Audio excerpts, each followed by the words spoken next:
Hari Om, Namaskar to all of you. Some question long back Raghunathan Srinivasan has asked.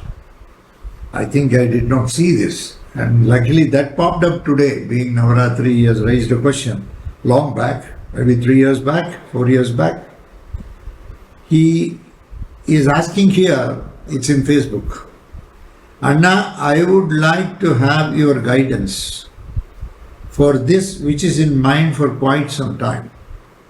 On the eve of Navaratri, in all the houses, I have seen ladies, those who are Sumangalis, are invited and Tambulam is given. Is there anything wrong in inviting those who are single and offer them Tambulam? After all, this function is for ladies, and presiding deities for their occasion are Lakshmi, Saraswati, Durga. Pardon me for asking for this, Anna, if there is anything wrong.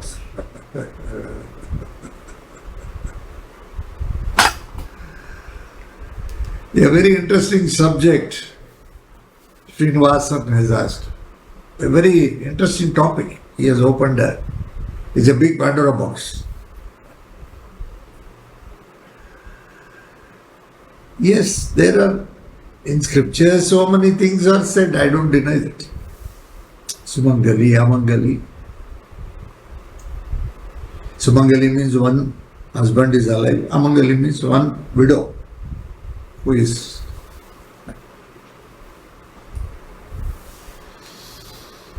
Yeah, this is something which has been hurting me too. Okay. See, I am now looking at things more in a very consolidated way. Today, to tell you very honestly,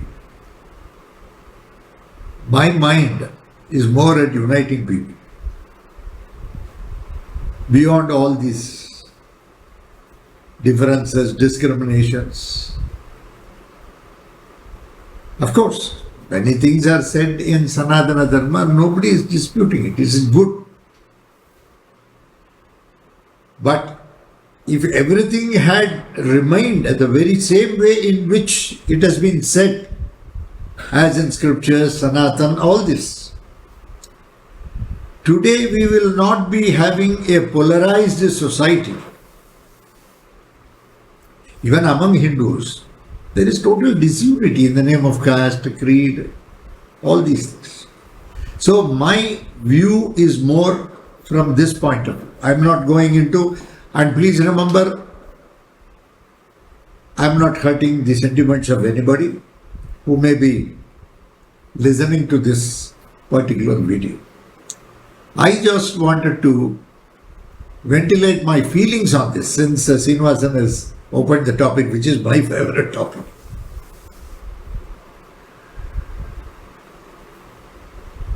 In the past, it has been like that.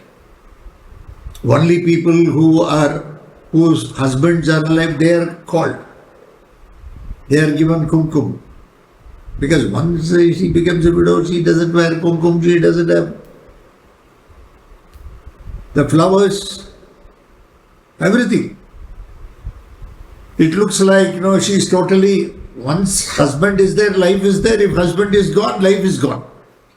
See, husband and wife, one will go earlier, one will go later. Very rarely you see some opportunities where people die together at the same time. Otherwise, everybody has got their own karma, their own living, their own things, and they have to live that period, and they live. Once the husband is gone, she can't keep sitting gloomy and keep thinking about all that. She has to keep wishing people, she has to keep blessing people. Through her experience, she may have to give suggestions to people who approach her or advice to one who is ready to implement. She has to use all her experience as a female after living that life. She does a lot of service. Service she not only does when the husband is alive, service is done even after the husband is gone. She is very much dedicated to the family, to the public, to the society. I have seen a lot of people who have lost their husband. They have been very good in many faculties and they take life as a service. Initially, the service they were doing only to the husband. Later, once the husband is gone, the entire society, entire friends, entire relatives are available to do service. When the husband was there, she had some restrictions. Now she has no restrictions. A person, just think, a person who comes forward to do a lot of things, lot of good service. When she was there, when the husband was there, she was recognized. Though she was doing service then also. Probably then it was to the husband and just to the family. But later,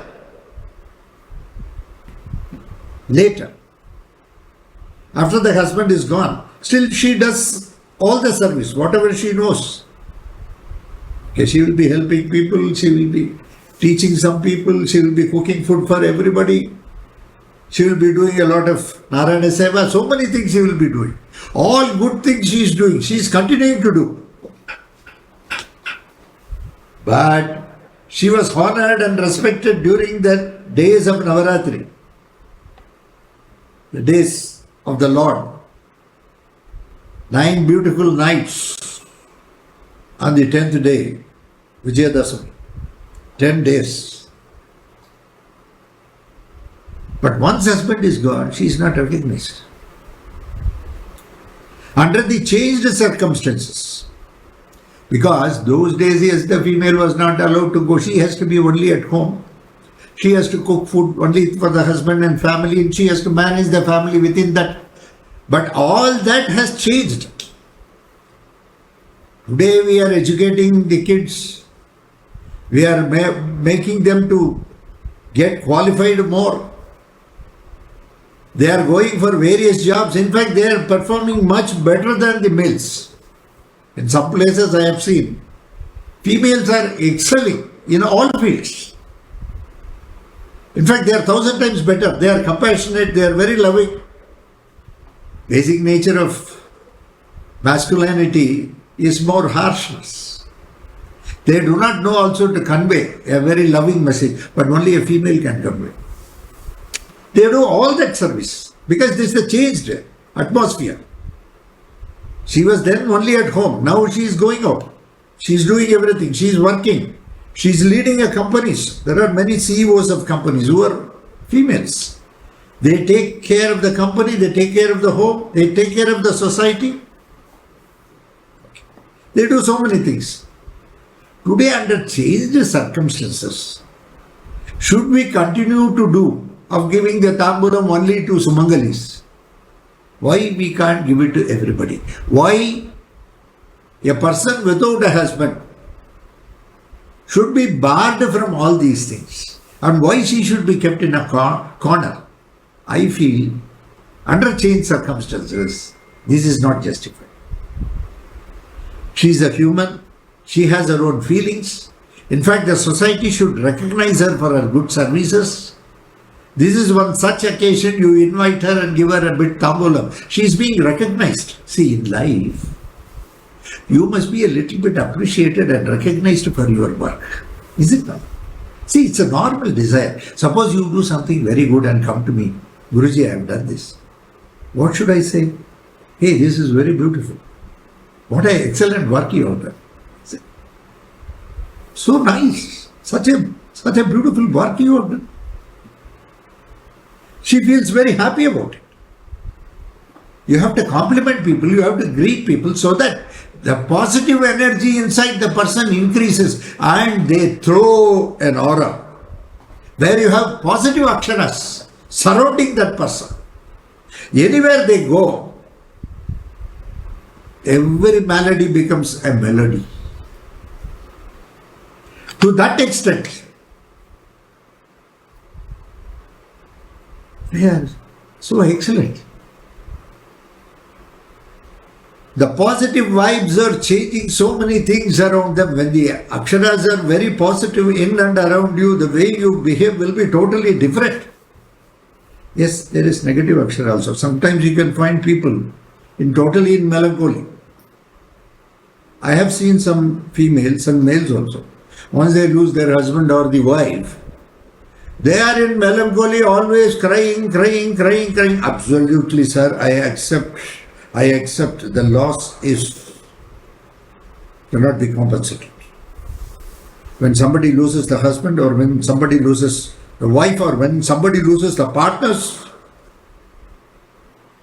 people who are very close, absolutely, no, it will be very hurting. But that sadness cannot be continued endlessly. There must be an end. That is why even they don't allow you. They do something called Subhasviharam. Subhasviharam. Though the time is not right, there is a lot of agony in the mind. We have to inject positivity into ourselves. And we should think only positivity, and we should think only good. When we keep on thinking good, only good happens to you. If you keep on crying, you will be throwing a lot of negative aksharas. So we don't honor them, we keep them in one corner because they have lost their husband. And such occasions, it is a godly occasion where goddess is in several forms. I will in fact say these 10 days belong to Dasha Mahavidya. In that Dasha Mahavidya, there is a deity called Dhumavati.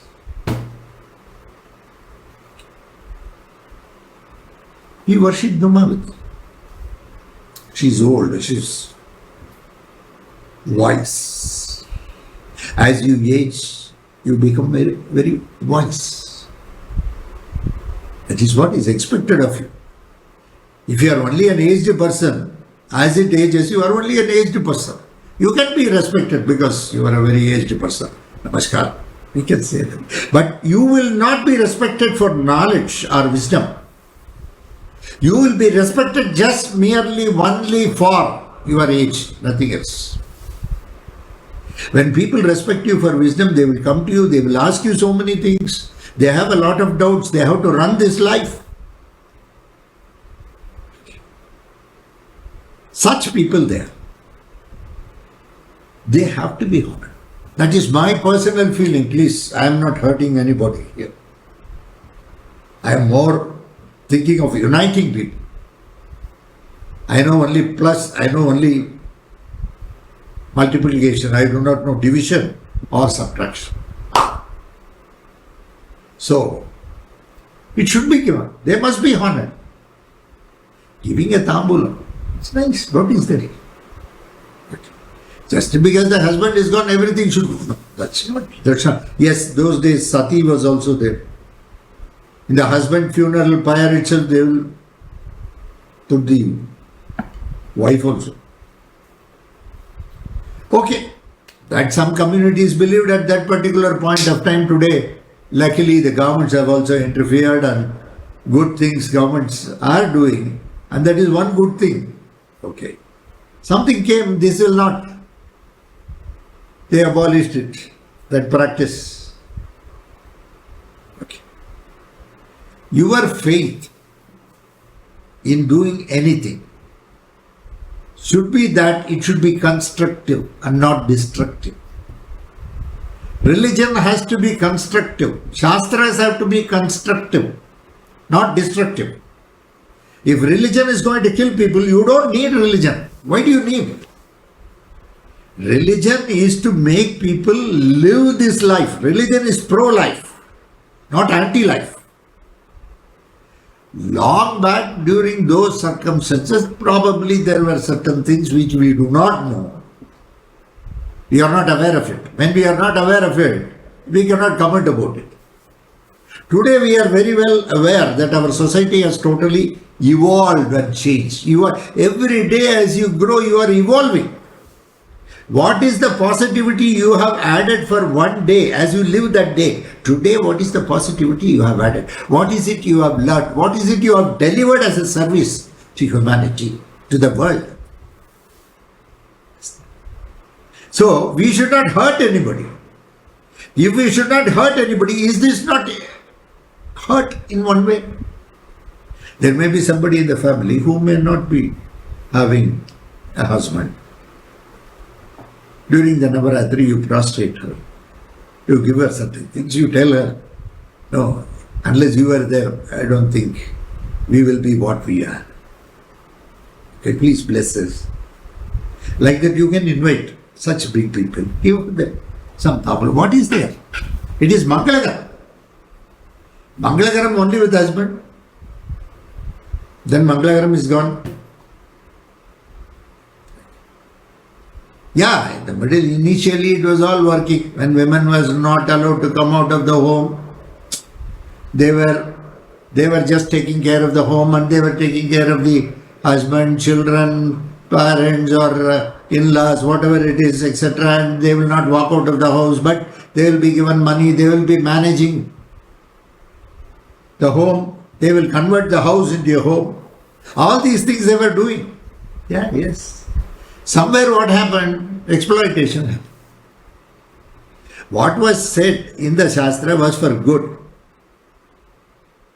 Okay. That day. As of that day, it was good. So people started exploiting females. Slowly females became rebellious. Is it not? Slowly. See, generations keep changing. Nowadays they say even 2 years is generation gap. So, see, what is wrong? You have to give them. But that day they didn't, because they had very strict rules, and it was said then slowly it all changed as, no, they started exploiting, females became rebellious, then they started walking out and they started educating themselves. Men were qualified but not educated. Now the female crossed that limitation. She got qualified and she got educated. She became civilized, and that was the culture of the nation. We are not hurting anybody. Gods will not be angry on you. Don't think like that. Gods will be angry. Why? Bhagavan should be angry with you. Ultimately, He created you. He knows what sort of a metal you are. Doesn't He know? Doesn't the gods do not know? Why Lord should find fault with you? So these things came as additions. Sometimes, no, gods will, if you do all this, that will be a problem. They instill fear in the mind. Even today it happens.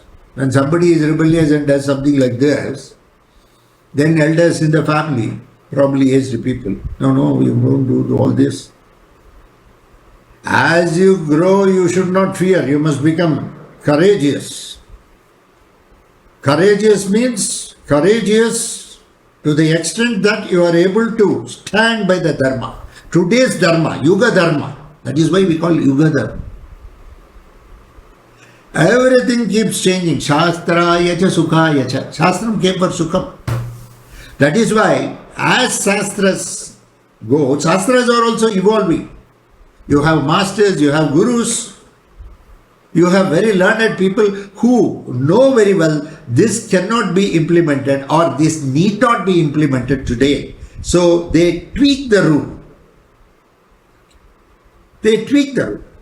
Of course, there is one set of people who say that you cannot tweak the rule. That's once again a matter of opinion. But when Shastram came for Sukham and comfort, if the Shastram which is age-old is not tweaked, how it will give Sukham today if you are going to blindly apply? In fact, in some cases, you cannot apply also. That particular rule will be redundant to that extent. You cannot apply it. There is no way to implement it. So, as we evolve, things change. Under the existing circumstances, too much going into it is not fair, not reasonable. You will be hurting people. Ultimately, Bhagavata Apacharam is wrong. Whether the Bhagavata is a normal person, whether he is a big saint, whether the Bhagavata is a female at home, whether the Bhagavata is a married woman with a husband, or a Bhagavata is a woman who does not have husband. Bhagavata is women who are not married. So Bhagavata Apachar, Narsamavataram, one major point is there. Hiranyakashipu was doing Bhagavata Apachar. In the name of Bhagavata Apachar. One side he was only ill-treating Narayan. Hari, Hari, Hari, Hari, wow, whom you are calling? That fellow is a useless fellow. He doesn't exist. In fact, to me, he doesn't exist. Does he really exist? He asked Prahalada. Prahalada is Bhagavata. Lord was not bothered because he is cursing him. Because Lord is ultimately, he only created him also. No? He knows very well his character and conduct. Why he will be bothered? But at the same time, when Hiranyakashipu was going on torturing Prahalada in various ways, though he was the father, that is Bhagavata. That Lord could not tolerate, because Prahalada was practically Bhagavata, thinking always of the Lord at every point of time. So, in fact, when we hurt somebody, it is Bhagavata. How much of hurt that person will have? When you ill-treat that female, female is the closest proximity to God. Female is the closest proximity to nature. Because nature creates, female also will create. Life form she can bring. That's a female. She's a wonder. We don't look at her like that. We torture her. We don't give her. There is no equality. Then suddenly we will start citing Dharma. That Dharma is not applicable to males, only females. There is nothing wrong. That's my personal opinion. In fact, I do it. I consider them as Sakshat, goddess Lalita, Dhumavati, Kamalatmika, Tripura Bhairavi, anything. Female is, that's why she is very soft, she is very tender. There is inside something very tender for her. So never disrespect a female, whether she is having husband or not. Because I don't want to use Sumangali word. The word is very dangerous. Sumangal, Amangal, Amangali, Sumangali. With a husband she is Sumangali, Amangali when she doesn't have husband. They are ill-treating her. Certain things they did those days with certain reason of those days. Today there is no point in going into those reasons and analyzing and saying that they are wrong. Those days that was right. Today blindly applying that is not fair and it's not correct. So my feeling is they have to be honored. They have to be given respect. They must be taken care. And they must not be ill-treated at any cost. Whatever may be the age. Whatever may be the age. See, Navaratri is a beautiful function. 9 beautiful nights. And finally Vijayadashmi. 9 wonderful nights. It comes in Dakshinayana. Uttarayanam, light is there. Dakshinayana, darkness is there. Uttarayanam is for Devas. Dakshinayana is for Pitrus. During the Pitru column of Dakshinayana only you have maximum functions. Right from Guru Purnima. Guru Purnima is neither Uttarayanam nor Dakshinayam. It comes in the exactly that point. After that, Dakshinayam starts. Uttarayanam ends. Starts beautifully with the Guru Purnima. Then as you come, Shravana Masam will come, you will have Krishna Jayanti, you have the Upakarma, Vinayaka Chaturthi. Then we have Navaratri, 9 days, glorious. Then Festival of Lights, Deepavali. I don't say Diwali. Some people write Diwali, I don't know why. But for me, it looks like Diwali means bankrupt. Diwali means bankrupt. Happy Diwali. Happy bankruptcy. Deepavali. Festival of Lights. Then we have Karti. Vaikuntha Ekadasi is in Dakshinayana, not in Uttarayana. To reach the Lord is through Dakshinayana, through Pitrus. Once you go to Pitru Narayan, the Lord Himself, Janardana, He takes you in the form of Narayan, Swayam Narayan. He is Narayana. Janardana, the head of the Pitrus. So Dakshinayana had a lot to do with light because it is dark. So they lighted lamps very beautifully. Krishna was born in Dakshinayana, in the darkness, night, midnight, 12 o'clock. So Dakshinayana is so beautiful. And Navaratri comes in Dakshinayana. 9 days of celebrations of goddess. Very beautiful, different forms. Different schools of thoughts are there. Different ways of pujas are there. Puraskaras are there. In that, certainly, we have to include the wonderful female who lived a big life with a lot of experience. She comes forward to share that experience. She gives that experience to youngsters. Just because her husband is not alive doesn't mean that she should be treated that way. That is my personal opinion. Thank you very much. God bless you. Enjoy life.